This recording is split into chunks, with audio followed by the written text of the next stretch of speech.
Don't you love it, guys? It's Friday. Got your good old double espresso on deck. The stock market's moving. Finally, we're starting to get some green. And the hopes of a Santa Claus rally, well, the hopes are starting to come back. Look here, guys. We are up now across the board pretty nicely on this Friday afternoon. The Russell's up 1%. The Nasdaq's up 1.25%. Dow's up 0.5%. And the S&P is up almost 1%, 0.85 to be exact, as the VIX is down 9%. The VIX looked like it was about to go up to over 20 points. Now we're back to 15 points on the VIX. Like I said, down 9%. So I want to go over the charts, break down the indices, the metals, go over a couple of stocks I'm watching now. So guys, cheers, take a sip of your coffee, hit the like button, subscribe, join the Patreon for my portfolio updates and private Discord. That's linked down below, also pinned in the comments.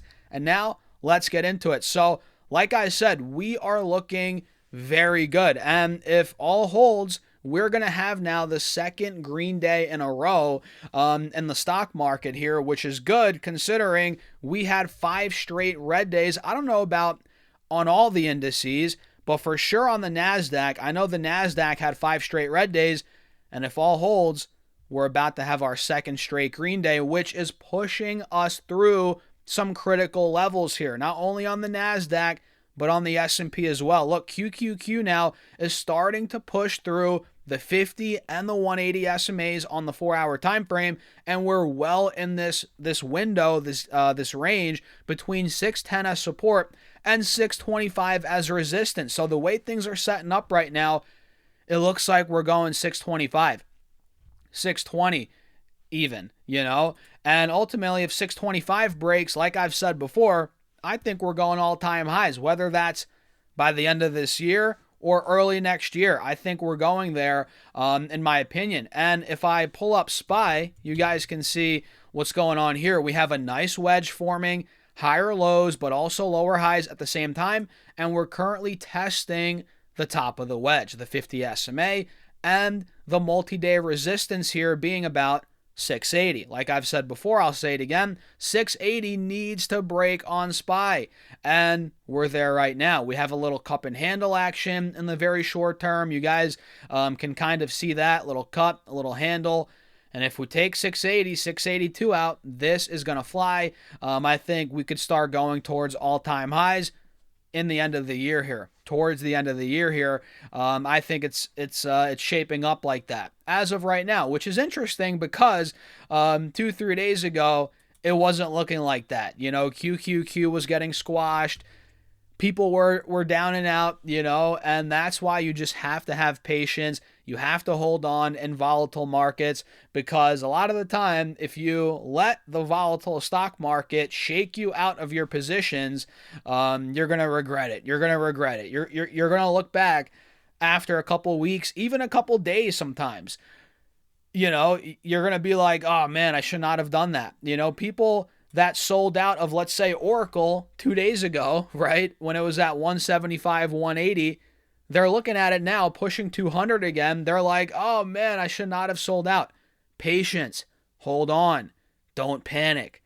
That's what you have to tell yourself in this market, and you'd be surprised what happens. You'd be surprised how quick things swing back. It doesn't always happen. But when it does happen, things snap back pretty quickly. And who's to say we don't see 3-4 more green days in a row now, which would bring stocks right back to all-time highs? It's possible. That's the type of market that we're in. So that's how we're looking on the indices here. The Dow and the Russell actually look phenomenal. I mean, they look way better than the the S&P and QQQ.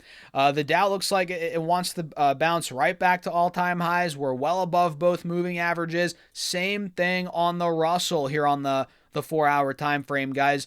It looks phenomenal. So if we're looking at some individual stocks here, a lot of these are shaping up quite nicely, especially in the AI space. Look, Nvidia, which a lot of people were panicking about, Nvidia is now up 4% on the day, and it's not breaking out yet, but it is showing clear support at the trend line here. We're bouncing at a higher low at about 170. Now we're pushing through 180 again.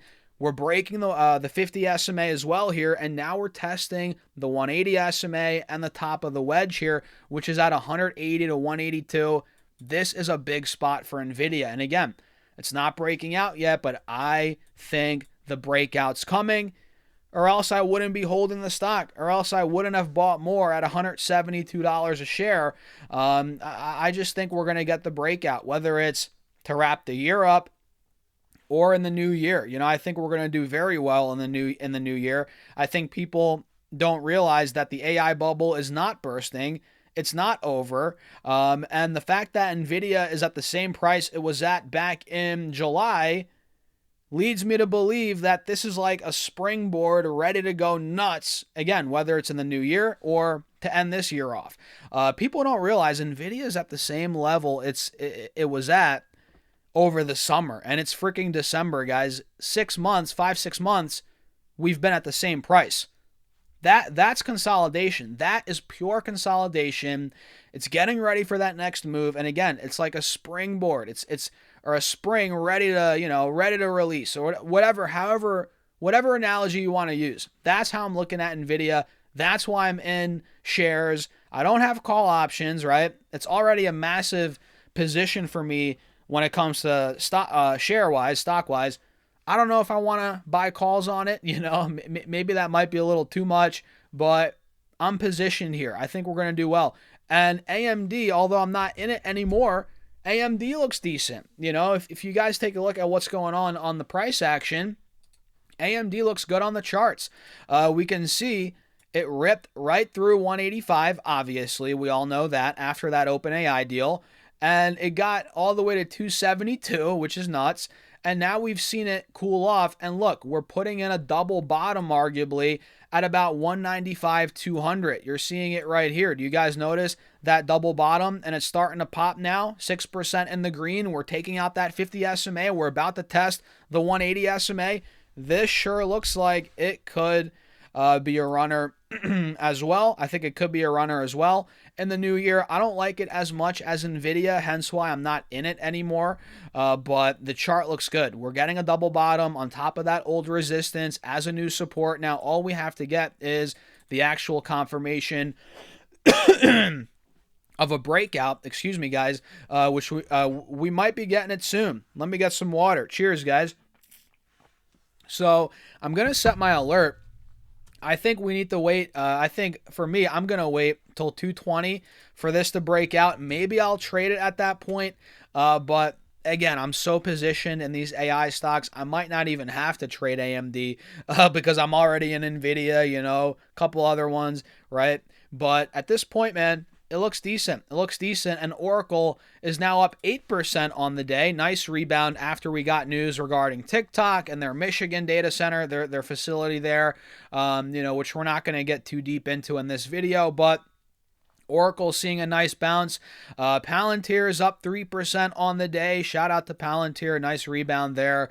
Nike, I don't want to dog too much on Nike, but oh my goodness, guys, Nike's down 10%. And I hate to say I told you so. I told you so. I mean, this company's been struggling, and what are they going to do? Oh, they're going to hire a new CEO and magically things are going to, get better? No, the company's been struggling well before the new CEO, and even now with the new CEO, they can't catch a break. Greater China revenue was down 17% year over year, while North America revenue did go up 9%. Okay, shout out to them, but the Chinese market, major market, is not working out for Nike, all while gross margins are getting squashed, competition's coming in, taking their lunch. I mean, this is just not a stock I want to be a part of. Like I've said before, I've shorted it. I've bought puts on it so many times, and I've profited literally every time. I'm not even joking. I have not lost money on Nike puts or shorting the stock. And I'm not going to test my luck now. I'm not going to buy puts on it now, right? I don't think I mean, look, it could go lower, but it's already down 10% on the day. So it's not like, oh, I'm banking on it going down another 10%.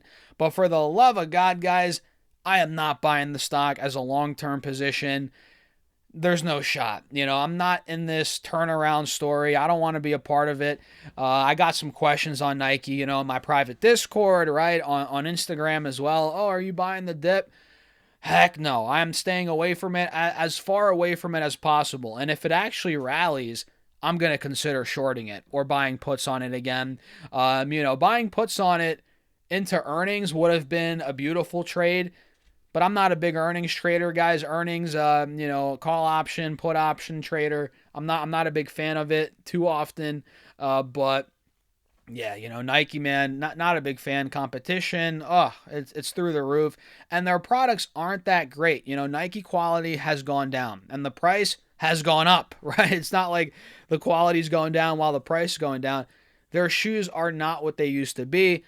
I used to love Nike. I still wear Nike clothes. I have Nike pants on and socks on right now, but their shoe quality, man, it's, their lunch is getting taken by Hoka, by OnCloud, by this, by that. It's a problem for Nike, and I've been saying this for a year or two now, and I've been warning you guys, and the earnings were just not that great. So what do you guys think? I'm going to wrap it up here. We rambled a little bit, talk some stocks. We went over some indices, the charts, right?